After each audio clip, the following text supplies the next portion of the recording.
Okay, this is for the SolidWorks class, and actually to analyse, break down the 3-pin plug and then recreate it within the SolidWorks environment. So you should all have your plugs, and you should have actually dismantled them and probably photographed them by now. But we're going to start with a nice easy one, and we're going to actually look at the earth pin. You should have sketched out the dimensions on paper to make it easier for you using your vernier calipers. So first things first, let's open up SolidWorks. So on my system here, SolidWorks icon is in Windows 10, and it's just loading up. It takes a little bit of time for this to go through, and it will load up also the new rendering package Visualize as well, which we can go into later time. So there we go, SolidWorks 2017. Now I need to create a file for this. So first of all, I'm going to do is File, and I'm going to create a new part. So we have part assembly drawings. We've got to start with a part. So click on the part, and OK. And there we go. So first things first, I'm just going to go File, Save As, and I've already got one there, but it's going to be Part 1, Earth Pin. And if I just go back up, when you'll see up here, Community Studies, I actually have a folder called Plug, and that's where I'm going to keep all these parts in. So just save that. It already exists, that's fine. So there we go. Now this is my SolidWorks environment. You can't see anything at the moment, but if you look down the left hand side in terms of your design tree, I can actually highlight different planes. So if I want to, as we said before, everything starts with a sketch. So I go to the sketch icon, and it shows my 3 planes. So my front plane, my top plane, and my right plane. And again, as I pass the mouse over, they do actually highlight up in orange. So it shows which plane I'm actually on. So I'm going to click on the right plane, and there we go. I get my 4000 coordinate point here. So everything starts with a sketch. I'm going to go to a line, and I'm going to click on there, or automatically snaps to it, and I'm going to go up until I am actually vertical. It's going to roughly sketch out the shape I want, and you'll notice that this is all in blue, so my sketch is underdefined. The only defined area is the actual black, so I need to get all these other blues to turn black. So the easiest way to do that, go to Smart Dimensions and give myself a width there, and I think for my calculations it's actually at 4mm. And if I go to the top part between those two, I think that is 8mm, but you'll notice they're still blue. So what I can do now, if I go up to the line tool, go to center line, and find my center point of the 4, so that's about 2mm, and put a center line up. That's fine. So to actually get that evened up, or those points evened up, if I just click on that line there, hold the control key down, click on there, and click on that one there, you can still have a load of options. So I can make it horizontal, vertical, make it collinear, I can make it parallel, equal, but what I actually want is make it symmetrical. So I click on symmetrical, you notice the actual model shifted to actually make those 2 lines there, that one and that one, symmetrical around this center point. So I just tick that point there. I can do that with a lot of them. That actually looks wrong. I'm just going to double check my measurement on there. That measurement actually is not 8, it is 6.5. So if I just to change that, just click on there, see I go over the dimension and the dimension line comes up, and I'll just type in 6.5. There we go, that looks a lot better. Now I need a height, so again dimension, so click on dimension, up bar, down the base to the top, and I actually have a record there of 33mm. Okay, and you'll notice that I've got this there and they're still blue, so that's undefined. So I will now click again. Now always try and go from the same point if you can, and I'll show you something that you don't have to do sort of really tough calculations. Not that any of these calculations are tough. So you click on there, see I've got 17.4 and I have no idea what that is. But if I do 33 minus, and I know that top distance should be 6.3, it actually does that for me. It's only done one side, that's fine. So I just click that one. I actually clicked a little bit too soon, but I'll just go back into the sketch. So right hand click, go to edit sketch, I'm back again. But this time what I'm going to do is click on that line there, click on that line there, and see I've got these options again. I'm going to make those horizontal. I should actually make them collinear. So make collinear, and see that jumps up again. So now I've come out the sketch and I have the rough shape that I require. What I'm going to do now is go into my features menu, so go to features, and I'm going to extrude boss base. So I click on my sketch and it's extruded at default of 10 millimeters. Now I know for a fact that that distance is 8 millimeters. That's why I got confused before. So if I just go into that box there, highlight it, change it to 8, and then give it a green tick, I now have my first solid part that I can work on. Okay, we shall now go on and edit this in a moment. Okay, if you notice with your pin, you've actually got the holes through where the earth wires fed through. You've got two holes. You've got one for the screw at the top, and you've got one for the side where the wire comes through. So we'll do the side one first. So, as we've spoken about with the sketches, we have to have a flat plane or a surface face to actually model on. So for now, I'm going to go to sketch. I'm going to pick that planar face there, and I'm just going to draw a circle on that face. Now I know that if I just give that a dimension, that is 4.4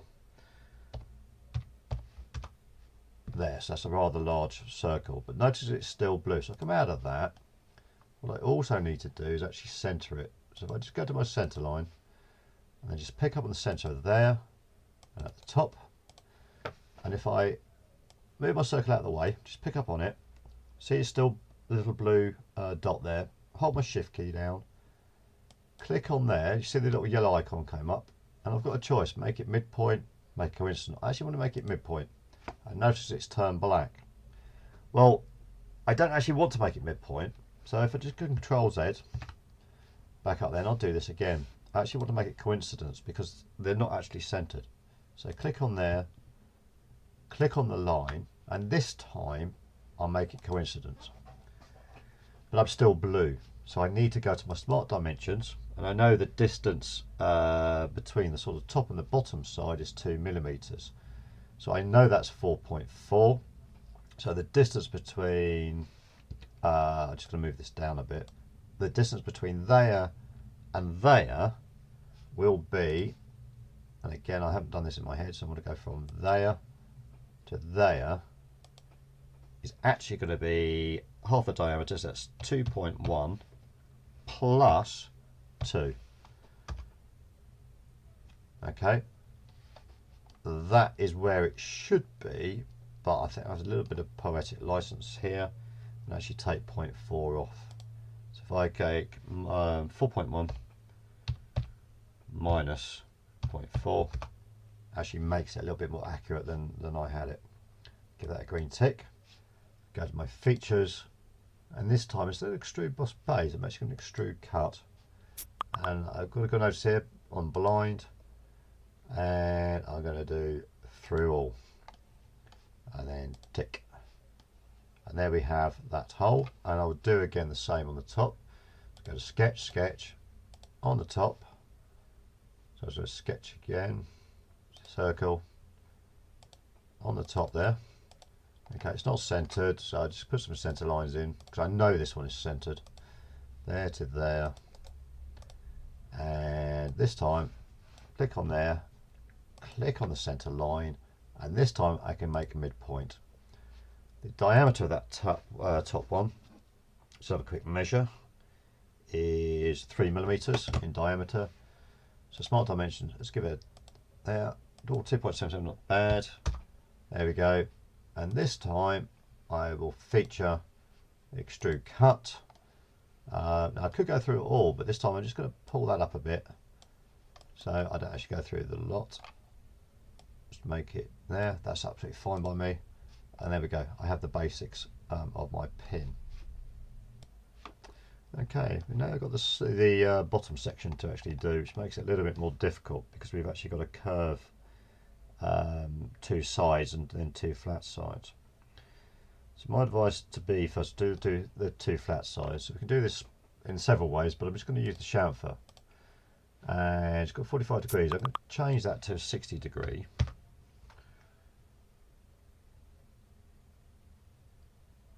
And just see what we can do on that one. It's not 10 meters.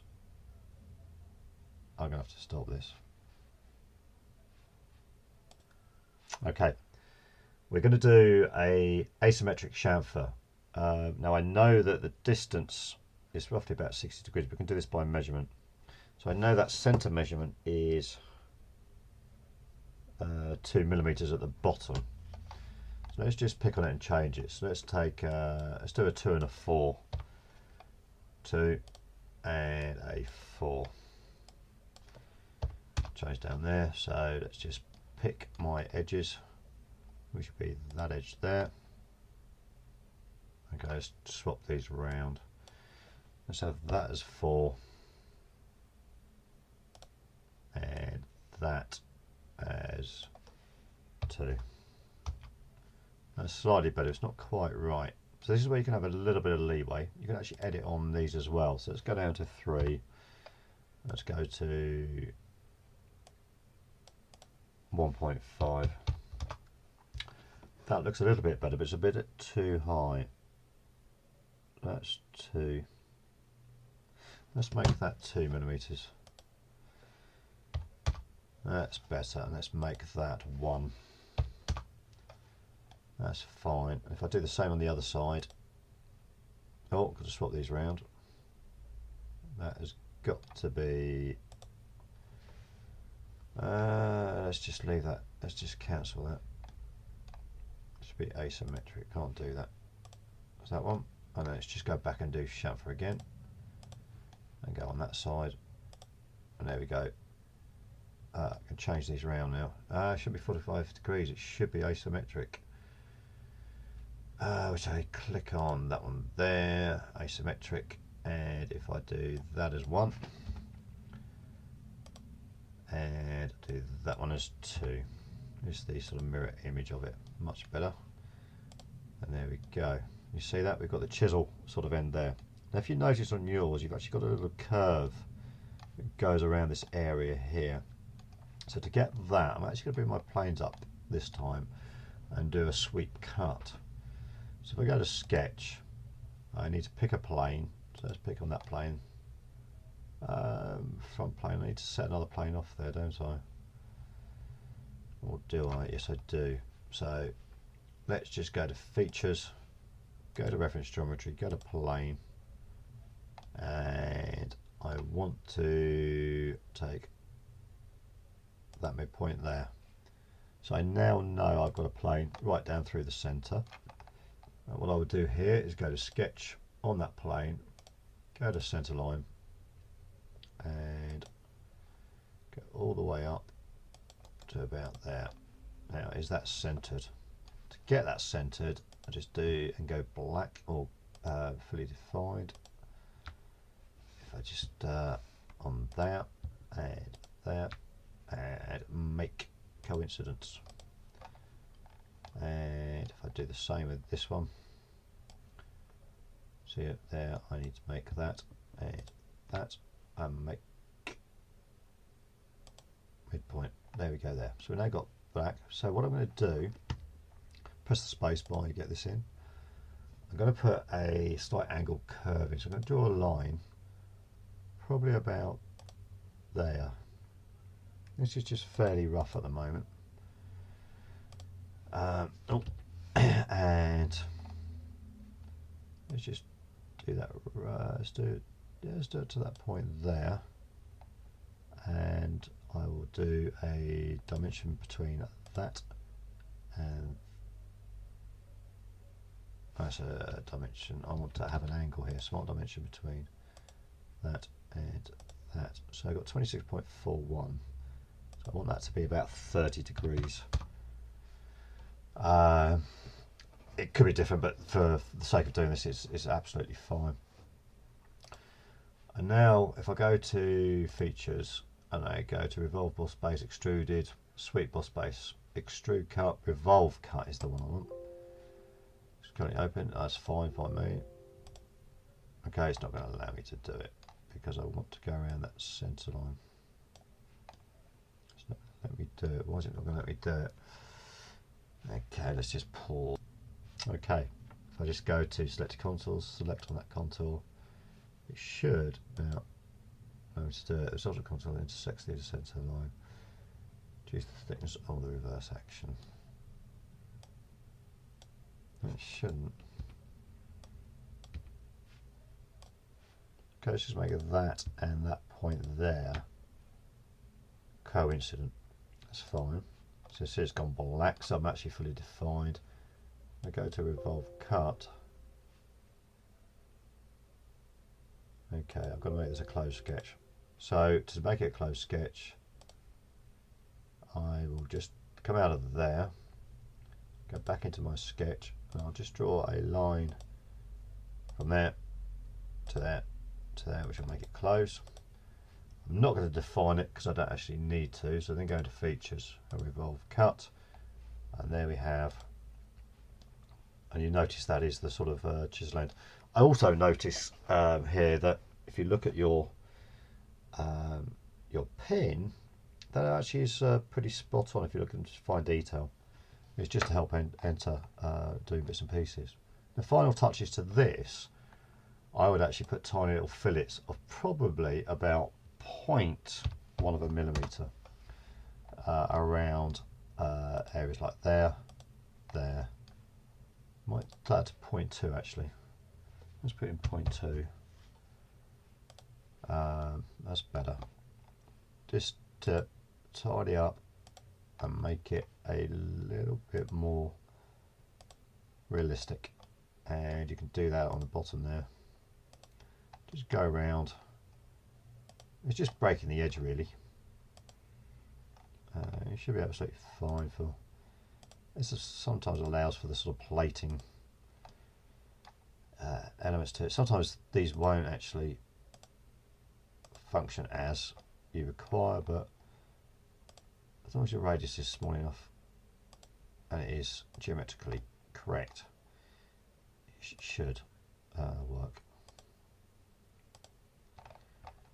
Okay, and I just go around these edges here. You can actually pick faces, but yeah, that's fine. There we go. Oh, just missed one there. There we go. And then just green tick, and there you have your first part. So make sure you go to File and you go to Save. So that's the earth pin. You now need to go ahead and do the live and the neutral pin, which should be identical, but the live pin will be connected to the fuse, so be careful when you do it. We will go through that. Until the next one.